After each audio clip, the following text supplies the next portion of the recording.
What's going on, guys? Welcome back to my channel. Today I am going to rank the current Best Picture nominees. Now, when I was making this decision of 1 through 10, this is based off of my pure enjoyment of the films. Did I love them or did I hate them? This is not based off of the best cinematography or technical merit or costumes or makeup or sound score, anything like that. This is pretty much, would I rewatch this movie or would I not?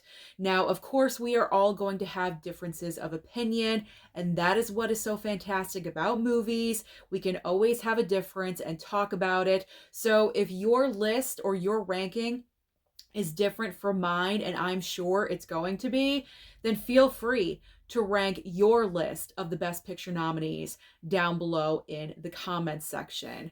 So starting everything off at the bottom at number 10, this should be no surprise to anyone, Amelia Perez.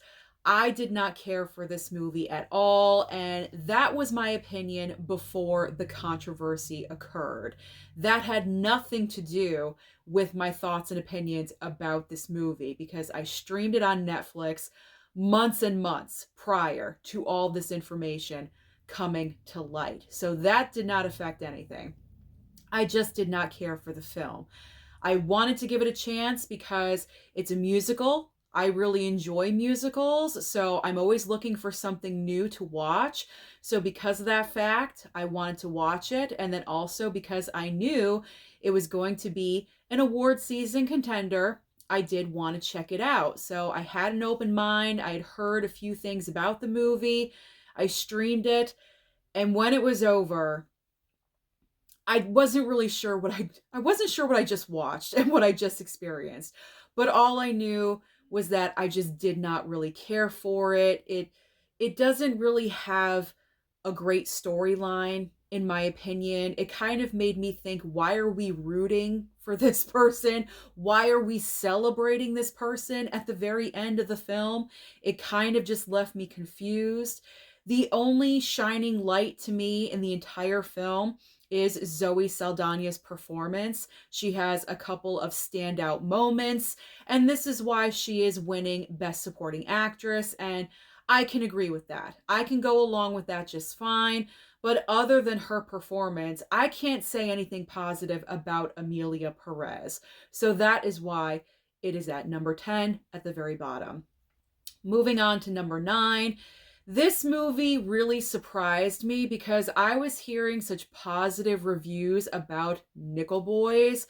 And when I went to go and check out this movie at the theater a couple of weeks ago, I was bored to tears. I could not even believe how bored I was watching this film. Now, this is all about a boy that is sent to a reform school wrongfully. He should not have gone there, but unfortunately he did. And this is based on a true story of this real life school that did exist, and they treated their kids there awful. They would abuse them. Some were murdered, and there were cover-ups happening. Absolutely horrible, horrific things going on at this school. But with this movie, the way the film was shot didn't really show us any of that. It was more implied than shown, which is really weird to say. And I did mention this in yesterday's video when I was talking about Nickel Boys, because it's not like I'm begging to see that kind of material. You know what I'm saying? But if this is the story that's being told, I think we kind of need to see some things happening. And that didn't really occur. Like I said, it was more implied versus shown. And then what really turned me off about this movie was the way the film was shot. It was from the first person perspective.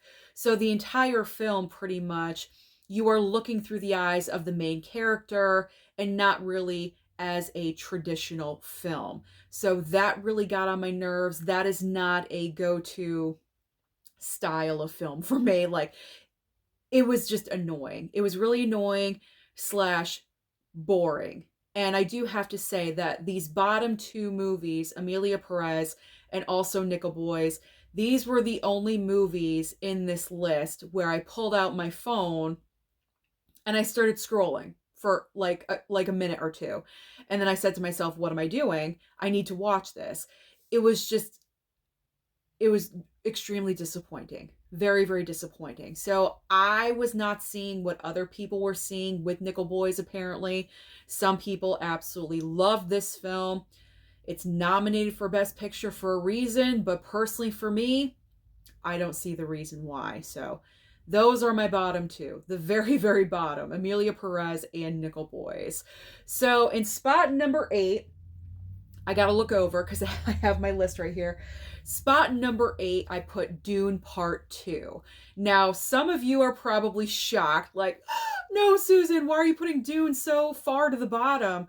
Well, the reason why is because Dune, I'm a new, I don't want to say fan, but I'm a new watcher of Dune. So I can't really put this any higher than spot number 8 because it wouldn't be honest. It wouldn't be honest if I did that.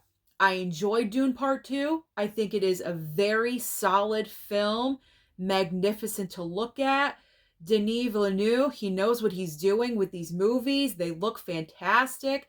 The characters, the costumes, like everything technical about the Dune movies are top notch. Don't get me wrong. But when it comes to what I would pull off the shelf to watch on a random Friday night, I'm not going to be grabbing Dune Part 2 all the time. I would grab other movies on this list over Dune Part 2. So that is where the rewatchability factor comes in. This is everything that I was thinking about when I was ranking these movies. So that's why Dune Part 2 is at number 8. But don't get me wrong, seriously enjoy the movie. I just rewatched it a couple of nights ago for making this list. I wanted to refresh my memory because I hadn't seen Dune Part 2 since it first released on physical media. So I want to refresh my brain about everything, and it is a very solid movie. It's nominated for Best Picture for a reason, but personally, I can't go any higher than number 8. So in slot number 7, I'm going with The Brutalist. Now, I'm sure some of you may say, Susan, how can you put The Brutalist over Dune Part 2?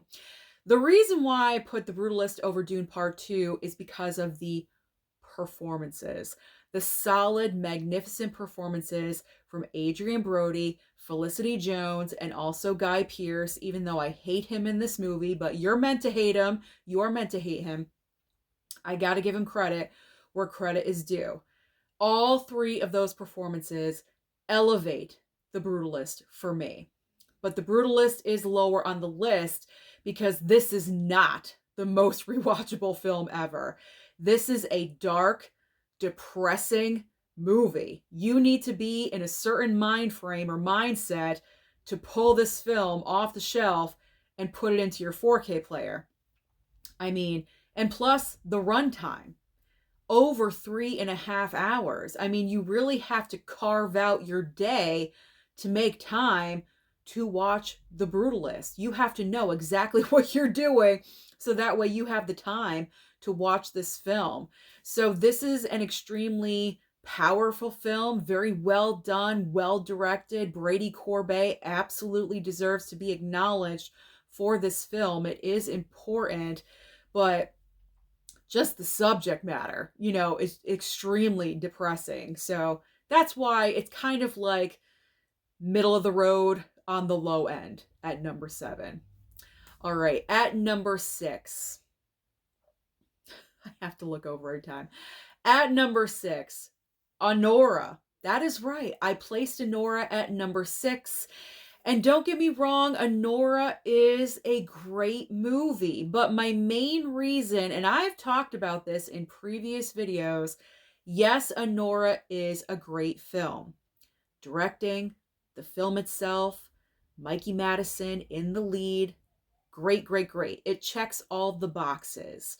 But personally for myself, and I don't want any hate comments when it comes to this, but personally for me, I believe Anora is slightly overrated. I really, really do. Because with the PGA and the DGA wins for Anora, this film is now cruising to be the Best Picture winner at the Oscars. And I don't know how I'm going to feel if that comes true, which it's probably going to occur. I don't, I honestly don't think Anora is supposed to be our Best Picture winner. I don't know what I'm missing. Honestly, when I saw the film, I've only seen it one time. I probably need to rewatch it again. I enjoy the movie. I do. I think it's great. It's kind of like a modern day Pretty Woman, Cinderella story just a little bit, and then it like takes this turn where it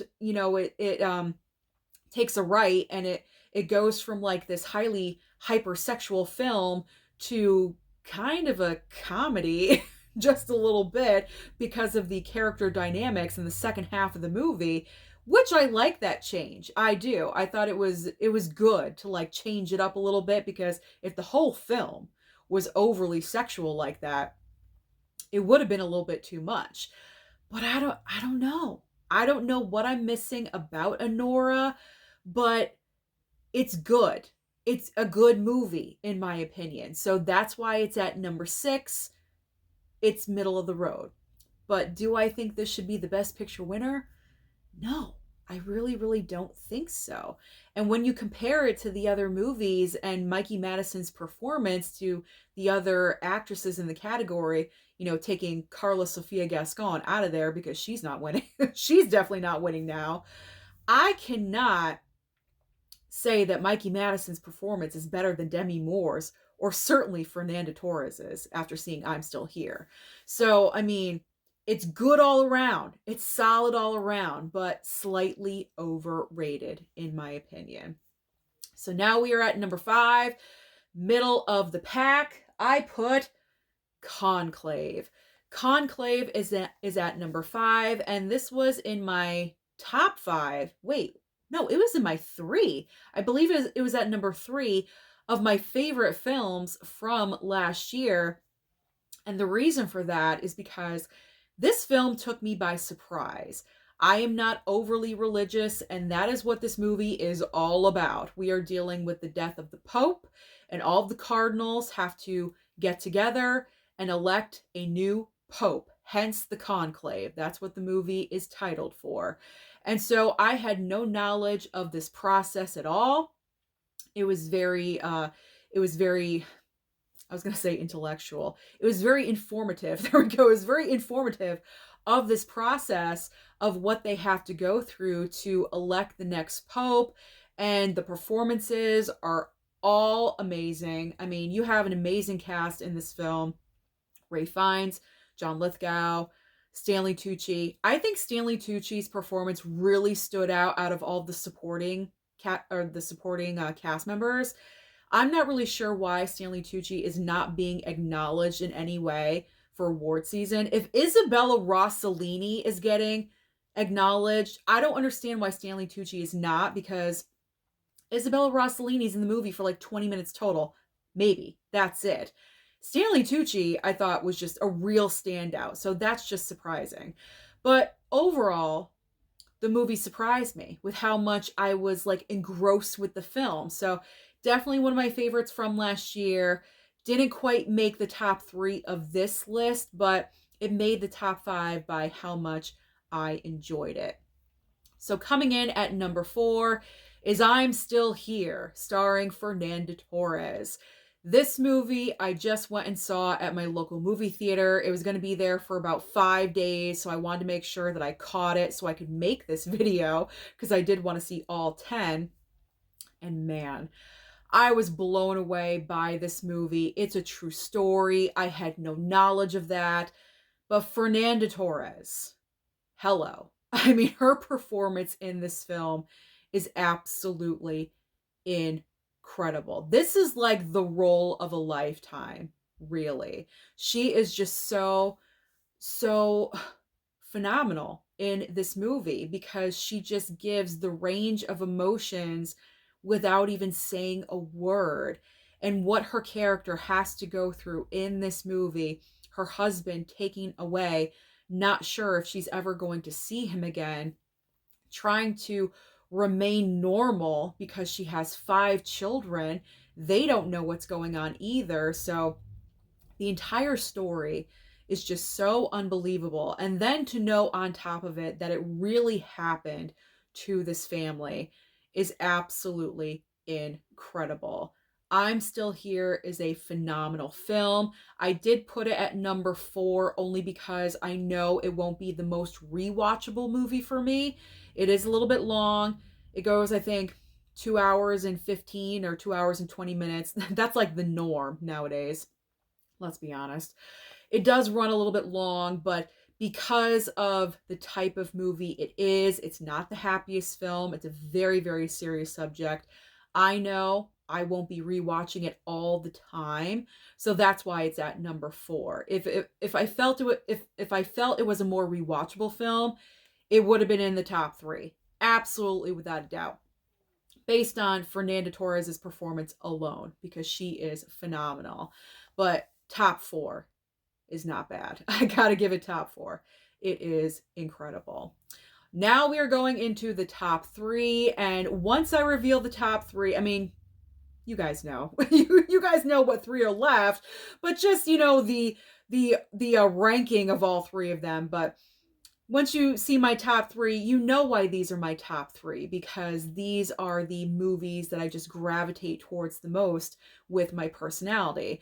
So in third place, I put A Complete Unknown. This is the biopic of Bob Dylan, played by Timothée Chalamet, and based off of the work that Timothée Chalamet had to put into to becoming Bob Dylan, blew my mind away. I had no idea how much prep time and how much he had to learn and how much he did in the movie to become Bob Dylan. In my opinion, he deserves the Oscar for Best Actor.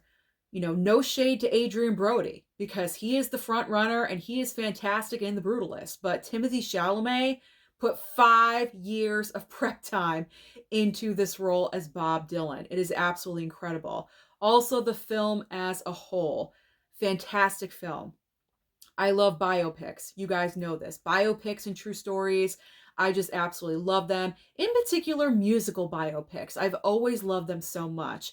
And James Mangold directed this movie, and he is a fantastic director. So he just did an amazing job with the film. Really enjoyed it. It went by fairly quickly because this movie also over 2 hours, and it did not feel like that. I did not feel the runtime at all. So I loved A Complete Unknown. I cannot wait to pick this up when it comes to physical. Runner up, second place. Which one do you think it is? Wicked or The Substance? Wicked or The Substance? Second place goes to Wicked. Wicked is going to be runner up. I just absolutely love this movie. This film has grown on me so much in the past couple of months. The first time I went and saw it was over the Thanksgiving holiday with my aunt. We went to the movies to see it, and it was very crowded. It wasn't the best seating, and so therefore, I didn't have the best experience. And then I went again, totally changed my mind about it. My Letterboxd ranking went up to a 3.5 star to a 4, a solid 4. And because I love musicals so much, and I love seeing Wicked on Broadway, I have fond memories of that. That's like a once-in-a-lifetime experience, in my opinion. It's just so good. I just completely fell in love with Wicked. And I just recently watched it again for the 3rd time because I received the 4K Steelbook from High Def Ninja. And as soon as I could watch that, I did. My mom, my dad loved it. We had a great family night watching Wicked. And so I am a Wicked fan. What can I say? It's just so much fun. It's so good. It's so emotional. And you know what? That's also the reason why I wanted to rewatch the movie again, was because after my first time in the theater, I wasn't really understanding why everyone was crying and they were so emotional over it. But once I watched it the second time, and especially the third time, it just, it just really got to me. The words that were being said, the songs that were being sung, everything combined. Cynthia Erivo and Ariana Grande, knowing their history with this project, in particular Ariana Grande, like she's been wanting to play Glinda forever, and knowing that this was her dream come true, like knowing all of that information just really impacted my viewing experience of the film the third time. So Wicked, without a doubt, second place. But my number one favorite Best Picture nominee is, of course, The Substance. This was my favorite film from last year. This is the best role Demi Moore has had of her entire career, and she's finally getting the accolade for it. It is phenomenal. I love it. I just love how this film is just a slew of adjectives all in one. It is weird, it's funky, it's brilliant, it's paying homage to other horror films of the past, like The Shining. It is ridiculous, it's complicated, it's gross. Like there's so many different adjectives that you can use to describe the substance. I absolutely love this film. I love how outside the box it is and original and wacky and weird. Did I say that already? I probably did, but it is just so cool. The Substance is cool. And I've talked about this film ad nauseum for the past 6 months or so. I'm not going to go on and on and on about it, but I love The Substance. I love the fact that a horror film is now back in the conversation during awards season, because I don't think we've had that in a while.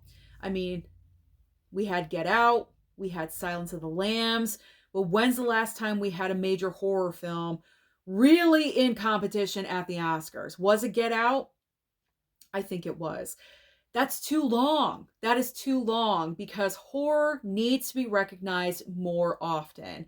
And hopefully, not to sound like, like I'm poo-pooing on the horror genre or anything, because I'm not, but hopefully a film like The Substance will encourage horror directors and creators to kind of step up their game just a little bit and create something even more magnificent to be acknowledged. You know what I'm saying? I'm not trying to offend anyone by saying that, but I just feel like if The Substance can do it, other movies are capable of doing the same exact thing. Look at Heretic. Heretic was being acknowledged for Hugh Grant during award season as well. That is what I love to see. So The Substance, without a doubt, is my number one favorite Best Picture nominee. Thank you so much for watching this video today.